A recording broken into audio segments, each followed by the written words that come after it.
कैसे ये छोटी सी चीज कार के शीशे को बड़े आराम से तोड़ सकती है। एक ऐसी बीमारी जिससे आपकी आत्मा शरीर से बाहर निकलने की जिद करने लग जाती है। घोड़े मर जाएंगे अगर ये उनके साथ ना किया जाए तो। एडिडास तो एक ही कंपनी है, फिर ये दो लोगोस क्यों? एक ऐसा डिवाइस जिससे डॉक्टर आपकी रग रग से वाकिफ हो जाता है। बकरियों और बिल्लियों की आंखों की ये सच्चाई जानकर आपके होश उड़ जाएंगे। वो ऐसी कौन सी चीज है जिसे अगर आप अपनी कार में पेट्रोल की जगह यूज करोगे तो आपकी कार लगातार 15,000 साल तक चल सकती है। जो साबुन आप नहाने के लिए इस्तेमाल करते हो उसकी ये सच्चाई जानकर आप उससे नहाना ही बंद कर दोगे। और ऐसी चीजें जो आपने आज तक नहीं देखी होंगी। वीडियो बहुत ही अमेजिंग है तो इसको अभी लाइक कर दो और एंड तक देखना, बहुत मजा आने वाला है। नंबर 15, ये एक ऐसा चिपचिपा लिक्विड है जिसे आप जरा सा टपकाओगे तो फिर वो पूरा ही टपक के मानेगा, फिर चाहे आप झुकाओ या मत झुकाओ कंटेनर को, ये खुद उसमें से बाहर निकलता रहेगा। पर क्यों? दरअसल नॉर्मल पानी के मॉलिक्यूल्स का वेट कम होता है, सिर्फ 18 ग्राम्स, तो इसके मॉलिक्यूल्स आपस में ज्यादा चिपके हुए नहीं होते, इसीलिए जितना झुकाओगे उतना ही पानी गिरेगा कंटेनर से। लेकिन ये बलगम जैसा लिक्विड जिसे पॉलीएथिलीन ग्लाइकोल कहते हैं, इसके मॉलिक्यूल्स का वेट बहुत ज्यादा होता है, ऑलमोस्ट 300 से 10 लाख ग्राम्स तक, जिसकी वजह से इसके मॉलिक्यूल्स आपस में बुरी तरह से जुड़े रहते हैं, किसी चेन की तरह। इसीलिए जरा सा टपकाने पर वो अपने साथ बाकी के लिक्विड को भी चेन की तरह खींच लाता है और पूरा टपक के ही दम लेता है। नंबर 14, क्या ये सच में मैट्रिक्स का एक ग्लिच है? इस वीडियो को देखो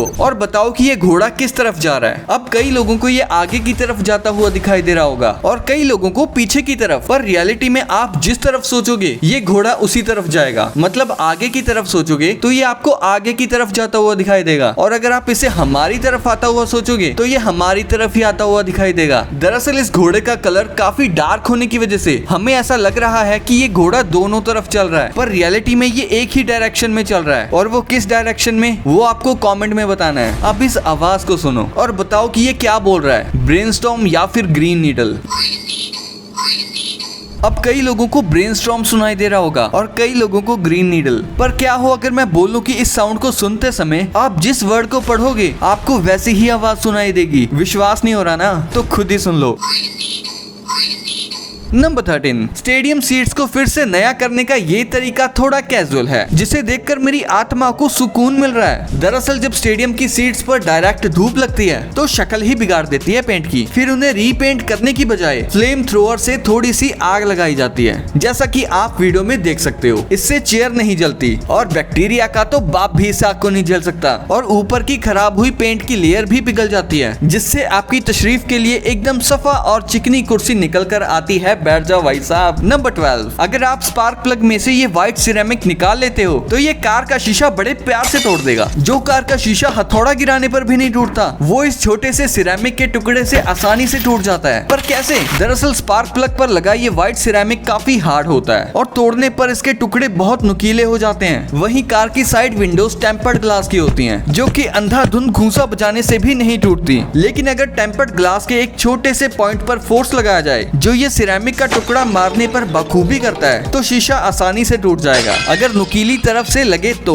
पड़ोसी की कार पर। नंबर 11, दुनिया में एक ऐसी भी बीमारी है जिसके बारे में सोचते ही मेरी आत्मा मेरे शरीर से बाहर निकलने की जिद करने लगती है, क्योंकि इसमें इंसान की आत्मा इंसान के शरीर के अंदर ही कैद हो जाती है, जिससे निकलने का सिर्फ एक ही तरीका होता है, मौत। इसे टोटल लॉक्ड इन सिंड्रोम कहते हैं। इसका एक लाइट वर्जन भी होता है, लेकिन हम बिल्कुल आखिरी स्टेज की बात करेंगे। इस कंडीशन में इंसान का दिमाग बिल्कुल जिंदा रहता है और वो सोच भी पाता है, लेकिन बॉडी पूरी तरह से पैरालाइज हो जाती है, पूरी तरह से। और फिर इंसान ना तो हिल सकता है, ना उठ सकता है, ना आंखें हिला सकता है और ना ही दर्द बयां कर सकता है। यहाँ तक कि डॉक्टर्स को बिना मशीन के ये भी पता नहीं चलता कि इंसान सो रहा है, जाग रहा है या रो रहा है। कुल मिला के वो अपनी ही बॉडी में कैद हो जाता है। नंबर 10, ये है एडिडास का लोगो और ये भी है एडिडास का लोगो, दोनों ही असली हैं। ये सब दोगलापन है। लेकिन ये दोगलापन क्यों? दरअसल एडिडास की शुरुआत हुई थी 1924 में जर्मनी में by two German brothers, Adi Dassler and Rudolf Dassler. Adi घर पे शूज बनाता था और रुडोल्फ उन्हें बेचता था। उनको एक बड़ा ब्रेक मिला 1936 जर्मन ओलंपिक्स में, जब उन्होंने यूएस एथलीट जेसी ओवेंस को कन्विंस किया अपने शूज पहनने के लिए, जिसने फिर 4 गोल्ड मेडल्स जीत लिए। बाद में हो गई दोनों भाइयों में लड़ाई और छोटे भाई एडी ने बनाया एडिडास। उसका ये 3 पत्तियों वाला लोगो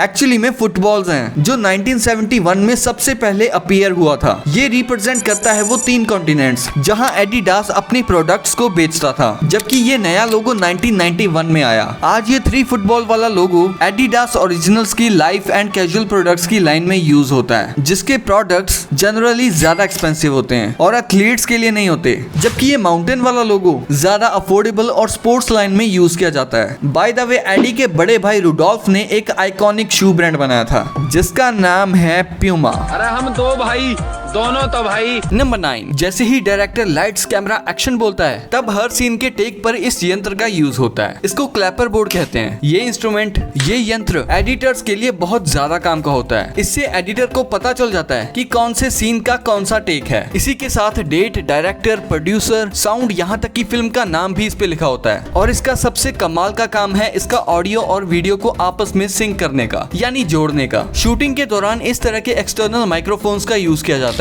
जो कि इस क्लिपिंग की साउंड को कैप्चर करता है, ताकि प्रोडक्शन के बाद जब एडिटर ऑडियो और वीडियो को सिंक करता है यानी आपस में जोड़ता है तो ये क्लिप की साउंड उसका ये काम आसान कर देती है और एडिटर इस बंदे को दुआएं देता है। नंबर 8, ये एक ऐसा डिवाइस है जिसकी मदद से डॉक्टर आपकी रग रग से वाकिफ हो जाता है। मजाक नहीं कर रहा हूँ, सच बोल रहा हूँ। वेल, इस डिवाइस का नाम है वेन फाइंडर। ये डिवाइस दरअसल आपकी बॉडी पर नियर इंफ्रारेड लाइट फेंकता है, फिर ये उसको रीड करके वापस इस पर पड़ती है, फिर ये उसको रीड करके उसकी रियल टाइम इमेज दिखाता है, जिसकी वजह से डॉक्टर को नसें ढूंढने में कोई भी दिक्कत नहीं होती और इंजेक्शन भी सही नस में लग जाता है। वैसे क्या आपको इंजेक्शन से डर लगता है? नंबर 7, अगर आप एक कैलकुलेटर में किसी नंबर को 0 से डिवाइड करोगे तो वो डिवाइड ही नहीं कर पाएगा या एरर दिखाएगा। लेकिन अगर हम सेम चीज 1950 के जमाने के मैकेनिकल कैलकुलेटर पे करेंगे तो कुछ ऐसा होगा।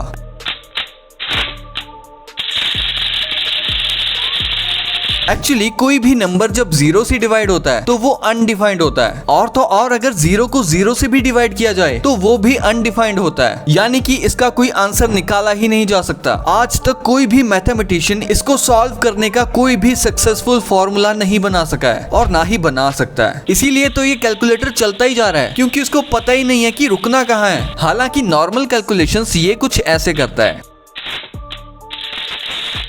नंबर 6, अगर च्युइंगम खा के थूकते हो तो रुक जाओ, इस वॉल को आपकी जरूरत है। अमेरिका की सिएटल की ये वियर्ड वॉल टूरिस्ट अट्रैक्शन बन चुकी है और हर साल 10 मिलियन से भी ज्यादा लोग इस वॉल को देखने आते हैं और गुड लक के लिए अपनी चबाई हुई च्युइंगम यहाँ पे चिपका देते हैं। लेकिन इसकी शुरुआत कैसे हुई? दरअसल 1990s में थिएटर शोज की वेट करते हुए वहाँ अक्सर लोग बोर हो जाते थे, तो टाइम पास करने के लिए उन्होंने वहाँ मौजूद एक वॉल पे च्युइंगम चिपकाना शुरू कर दिया और धीरे धीरे उन 2-4 लोगों की खराब आदतों का इतना बुरा असर पड़ा कि वहां आने वाले लोग देखो देखी अपनी च्युइंगम वहां चिपकाने लगे और ये वॉल ऊपर से नीचे तक च्युइंगम से भर गई। 2015 में तो वहां की गवर्नमेंट ने इस वॉल को क्लीन करने के लिए 30 लोगों की एक टीम भी बनाई और 5 महीनों की मेहनत के बाद ये वॉल पूरी तरह से साफ भी हो गई थी। लेकिन इसे वापस ऐसा होने में ज्यादा टाइम नहीं लगा, क्योंकि लोगों की नजर में ये एक आर्ट है और आज ये एक टूरिस्ट अट्रैक्शन बन गई है और ये गम वॉल के नाम से मशहूर है। अरे यार, चाट क्यों रहे उसको? नंबर 5, ये है यूरेनियम, एक ऐसा एलिमेंट जिसे अगर आप अपनी गाड़ी में पेट्रोल की जगह यूज करोगे तो सिर्फ 2 किलो यूरेनियम से ही आपकी कार लगातार 15,000 सालों तक चल सकती है। यूरेनियम का सिर्फ 1 ग्राम इतनी बिजली पैदा कर सकता है कि उससे 10 लाख लोगों की आबादी वाले शहर को पूरे 3 साल तक बिजली मिल सकती है। लेकिन फिर भी यूरेनियम का इस्तेमाल कोई भी देश क्यों नहीं करता? देखो, यूरेनियम भले ही पेट्रोल के मुकाबले काफी सस्ता है, लेकिन इसे हम फ्यूल के तौर पर इस्तेमाल नहीं कर सकते। अगर हम ऐसा करते हैं तो आने वाले 80 सालों में ही इसकी एग्जिस्टेंस ही वर्ल्ड से खत्म हो जाएगी। यूरेनियम का इस्तेमाल सबसे ज्यादा न्यूक्लियर रिएक्टर को एनर्जी देने में किया जाता है, जिससे हमें इलेक्ट्रिसिटी और कई जरूरी चीजें मिलती हैं। लेकिन ये एलिमेंट बहुत ही ज्यादा खतरनाक भी है, जिसका अंदाजा आप इस बात से ही लगा सकते हो कि जब हिरोशिमा नागासाकी पर हिस्ट्री का पहला और एक लौता न्यूक्लियर बॉम्ब गिराया गया था तो उस समय 68 किलोग्राम यूरेनियम का यूज किया गया था, जिसमें से सिर्फ 0.002% ही पूरी तरह से एनर्जी में कन्वर्ट हो सकता था। तो सोच कर देखो कि अगर 68 किलो के 0.002% से ही इतनी तबाही आई थी तो क्या होता अगर उसका आधा भी एनर्जी में कन्वर्ट हो जाता?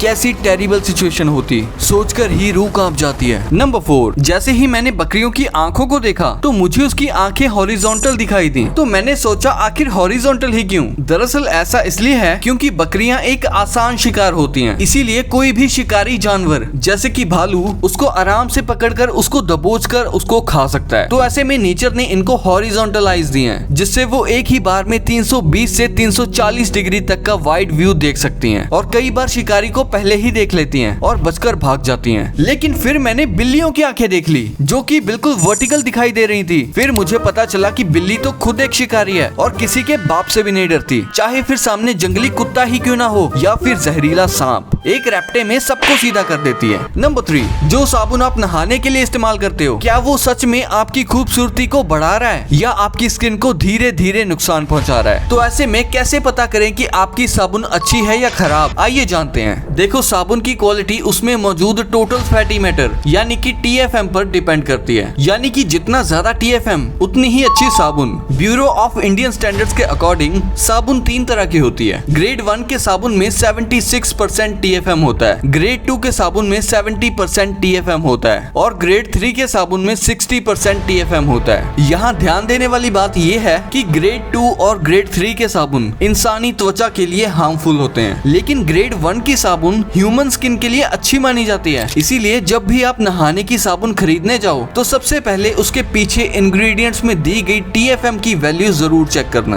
क्योंकि स्किन का सवाल है भाई। नंबर 2, ये है आयरन वूल यानी कि लोहे की ऊन। जब आप इसे जलाना शुरू करते हैं तो उम्मीद ये है कि ये वजन में हल्की हो जाएगी, लेकिन असल में ऐसा नहीं होता, बल्कि इसका ठीक उल्टा होता है। जलाने पर यह हल्का होने की बजाय वजन में भारी होने लग जाता है। लेकिन आखिर ऐसा क्यों? देखो, जब आयरन वूल को जलाया जाता है तो आप देख सकते हो कि इसमें मौजूद आयरन हवा में मौजूद ऑक्सीजन के साथ मिलकर आयरन ऑक्साइड बनाता है। और अगर आपकी हाई स्कूल केमिस्ट्री के बेसिक्स क्लियर हैं, तो आपको ये पहले से ही पता होगा कि जब भी कोई एलिमेंट किसी दूसरे एलिमेंट के साथ जुड़ता है तो उसका मास बढ़ जाता है। यही वजह है कि आयरन वूल को जलाने पर इसका वजन बढ़ने लगता है। नंबर 1, घोड़े मर जाएंगे अगर ये उनके साथ ना किया जाए तो। क्या आपने कभी सोचा है कि सिर्फ घोड़ों को ही नाल क्यों पहनाए जाते हैं? आपने काफी वीडियोस में देखा होगा कि पहले घोड़ों के खुर काटे जाते हैं और फिर नाल पहनाई जाती है। ऐसे में कुछ लोग कहते हैं कि घोड़ों के नाखूनों को बढ़ने से रोकने के लिए उसके ये नाल लगाए जाते हैं, पर ये एक्चुअल रीजन नहीं है। एक्चुअली पहले घोड़े जंगलों में रहा करते थे और मोस्टली प्रेडिटर से बचने के लिए ही भागते थे, पर अब घोड़ों को भगाने के लिए ही रखा जाता है और हार्ड कंक्रीट में भागने से उनके खुर टूट जाते हैं, इसीलिए उन्हें ये नाल पहनाए जाते हैं। और बहुत से लोगों को लगता है कि इस नाल को लगाते वक्त घोड़ों को बहुत दर्द होता होगा, लेकिन ऐसा बिल्कुल नहीं होता, क्योंकि घोड़ों के खुर असल में केराटिन से बने होते हैं, सेम मटेरियल जिससे हमारे नाखून बनते हैं। और बिल्कुल उसी तरह जैसे हमारे नाखून होते हैं, घोड़ों के भी इस खुर के बाहरी हिस्से पर नर्व एंडिंग्स नहीं होती। और जब इस लोहे की नाल को सही साइज के नेल्स के साथ सही जगह लगाया जाता है तो इन्हें बिल्कुल भी तकलीफ नहीं होती। तो ये तो आपको पता चल गया, पर ये 2 वीडियोस भी काफी अमेजिंग हैं, तो इनको अभी देखो। और हाँ, चैनल को सब्सक्राइब भी कर लो यार, इतनी अमेजिंग वीडियोस कहाँ ही देखने को मिलेंगी। मैं मिलता हूँ आपसे अगली वीडियो में, तब तक के लिए कीप द नॉलेज।